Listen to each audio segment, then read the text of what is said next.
The Enlightened Kitchen, brought to you by Melissa's. Luscious exotic fruits, wholesome ingredients, and gifts for every occasion.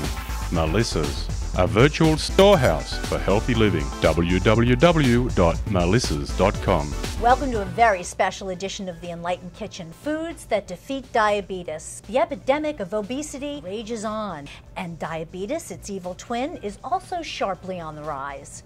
Type 2 diabetes, once called adult onset diabetes, has been renamed because now it's showing up in young children. Diabetics are at higher risk for some pretty serious complications like blindness, heart disease, and stroke. And while these children face a lifetime of health problems, they sound a warning sign that something in our way of life has gone terribly wrong. The good news is diabetes is preventable.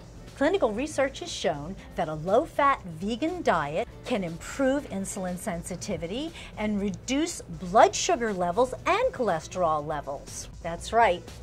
You can eat your way to better health in the Enlightened Kitchen. So you know what we're going to make now, Howard? I believe we're making paella.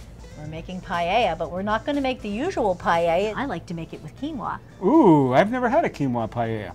Quinoa cooks in maybe 15 minutes. It's such a great high protein, very light carb. It's really good for you. It's got all the amino acids. It's an ancient grain. It's got a great history, and it's delicious. So let's get going. I'm going to use olive oil spray, and we do that to cut the fat.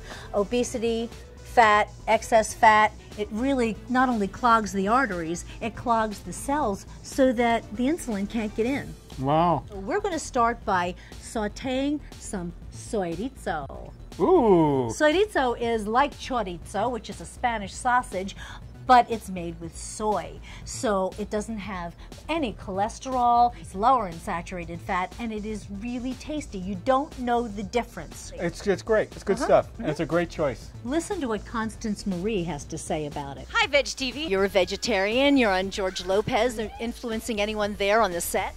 Actually, I convinced George Lopez to eat chorizo instead of chorizo, and he actually loved it. You wrap it in a tortilla, it tastes just as good. Okay, well this is chorizo, and it's going to get all dark and crumbly, and then we're going to take it out of the pan and set it aside and drop it on afterwards. It's very spicy. Can you just set this aside for me? Absolutely. All right, and now 4 cloves of garlic, lots of phytochemicals, good for your heart, and anything that's good for your heart can prevent diabetes, can even help reverse it. We have a whole onion for you. A whole onion. Do you want bell pepper? I would like some bell pepper. High in vitamin C. It's a good choice. Very tasty. Colorful. 2 zucchinis, and Howard's cut them into my favorite half moons. I didn't even have to tell you how to do it.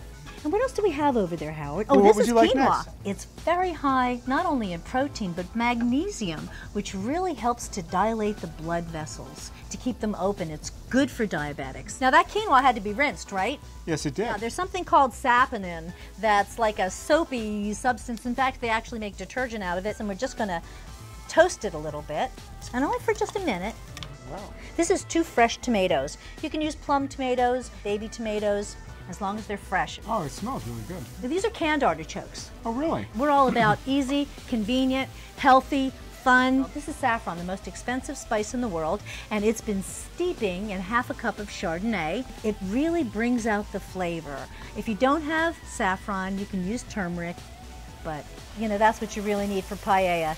The alcohol burns off, but there's something about wine particularly, and vermouth and those varietals, that it imparts a flavor that you just don't get anywhere else. These are Melissa's dried portobello mushrooms, simmered for about 20 minutes. It's going to add a nice, hearty, meaty almost texture and flavor. And I'm going to add the broth a little bit.